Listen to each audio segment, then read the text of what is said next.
Hello, welcome to Rafi academy. আজকে আমরা দেখব কিভাবে একটা জিমেল অ্যাকাউন্ট তৈরি করা যায়।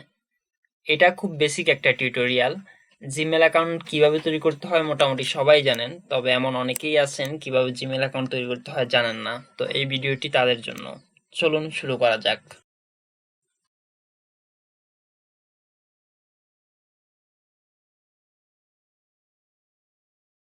প্রথমে যে কোনো একটা ব্রাউজার ওপেন করে নেবেন। এক্ষেত্রে আমি ক্রোম ব্রাউজারটা ইউজ করছি। এখানে সার্চ বার লিখবেন gmail.com।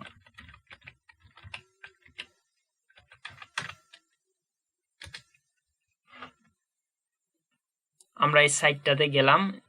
এখানে আমি ইংলিশ দিয়ে দিচ্ছি। এখান থেকে ক্রিয়েট অ্যান অ্যাকাউন্টে ক্লিক করব।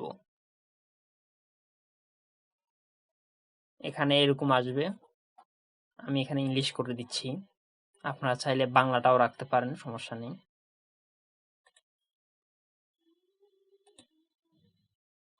তো এখানে দেখতে পাচ্ছেন first name last name. First name হচ্ছে আপনার নামের প্রথম অংশ, আর এখানে হবে নামের শেষ অংশ।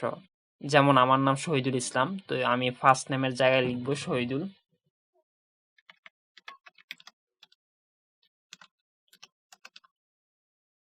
লাস্ট নেমের জায়গায় আমি ইসলাম লিখতেছি।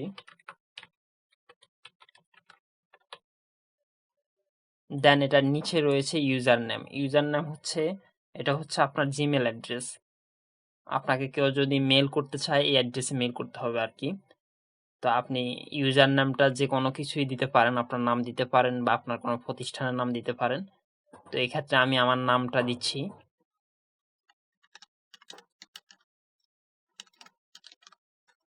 আমি এখানে শহীদুল ইসলাম লিখলাম।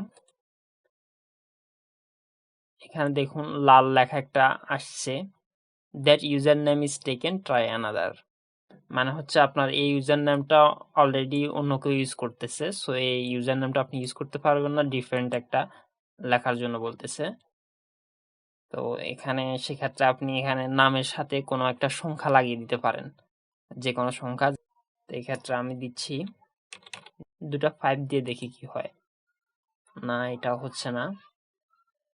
আমি এখানে একটা ডট দিয়ে দিব,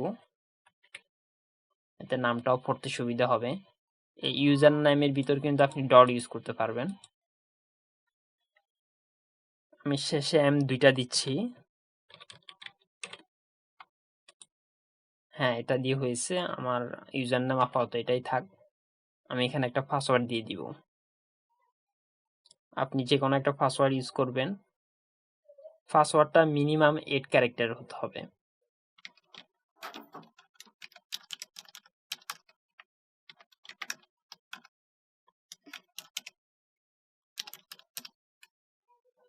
এখানে পাসওয়ার্ডের বক্স দুইটা দেখছেন। প্রথম বক্সের যে পাসওয়ার্ড, দ্বিতীয় বক্সও সেই একই পাসওয়ার্ডটা দিতে হবে। আমি নেক্সট দিচ্ছি। এখানে আপনার ফোন নাম্বার দিয়ে দিবেন। আমি এক্ষেত্রে আমার ফোন নাম্বার দিচ্ছি।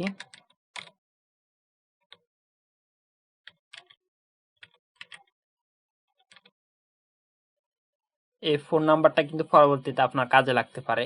আপনি কখনো যদি আপনার পাসওয়ার্ড ভুলে যান, তখন পাসওয়ার্ড রিকভারি করার জন্য ফোন নাম্বারটা লাগে। আবার এখানে রয়েছে রিকভারি মেইল অ্যাড্রেস। এটা হচ্ছে অপশনাল, আপনি চাইলে দিতে পারেন আবার নাও দিতে পারেন। তো এটা দেওয়ার কিছু সুবিধা আছে। আপনি যদি একটা রিকভারি মেইল অ্যাড্রেস দেন, সেক্ষেত্রে কি হবে, আপনি পরবর্তীতে যদি অন্য কোনো ডিভাইস থেকে লগ ইন করেন, তখন হয়তো ডিফারেন্ট ডিভাইস থেকে লগ ইন করার জন্য আপনাকে লগ ইন করতে দিবে না, বা ডিফারেন্ট কোনো আইপি থেকে লগ ইন করলে তখন আপনাকে রিকভারি মেইল কি সেটা হয়তো জিজ্ঞেস করবে। তখন আপনি রিকভারি মেইল এটা দিলে তখন লগ ইন হবে আর কি। তো এই ক্ষেত্রে আপনি যে কোনো একটা মেইল অ্যাড্রেস ইউজ করতে পারেন রিকভারি মেইল হিসাবে। আমি আমার পুরনো একটা মেইল আইডি এখানে ইউজ করছি।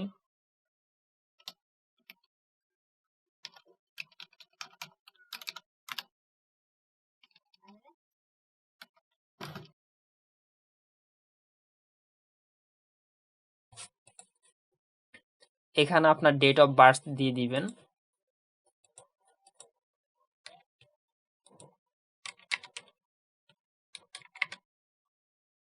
এখানে জেন্ডার দিবেন। জেন্ডার ফিমেল, মেল বা অন্য কিছু। তারপর নেক্সটে ক্লিক করবেন। এখানে আপনার ফোন নাম্বারটা ভেরিফাই করতে বলতেছে। ফোন নাম্বার ভেরিফাই বলতে আপনার ফোন নাম্বারে একটা 6 ডিজিটের কোড পাঠাবে, ওই কোডটা বসিয়ে আপনাকে নিশ্চিত করতে হবে যে ফোন নাম্বারটা আপনার। তো এটা চাইলে আপনি সেন্ড বাটনে ক্লিক করে এখন করতে পারেন, অথবা নট নাও দিয়ে পরবর্তীর জন্য রেখে দিতে পারেন, পরেও করে নিতে পারেন। তো আমি এখনই করে নিচ্ছি। আমার এই ফোন নাম্বারে একটা কোড পাঠাইছে তারা, তো কোডটাকে আমাকে এখানে লিখতে হবে, লিখে ভেরিফাই করতে হবে।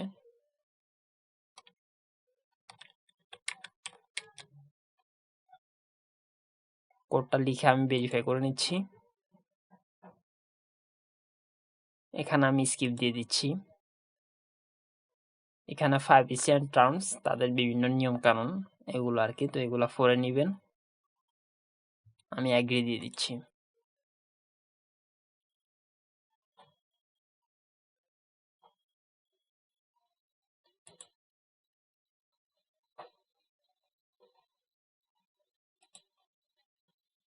তো আমার জিমেল অ্যাকাউন্ট তৈরি করা হয়ে গেছে। এই যে আপনারা দেখতে পাচ্ছেন, এটা হচ্ছে আমার ইউজার নেম। আপনারাও এইভাবে তৈরি করে নিতে পারবেন। এতক্ষণ সাথে থাকার জন্য ধন্যবাদ। দেখা হবে পরবর্তী কোনো ভিডিও টিউটোরিয়ালে।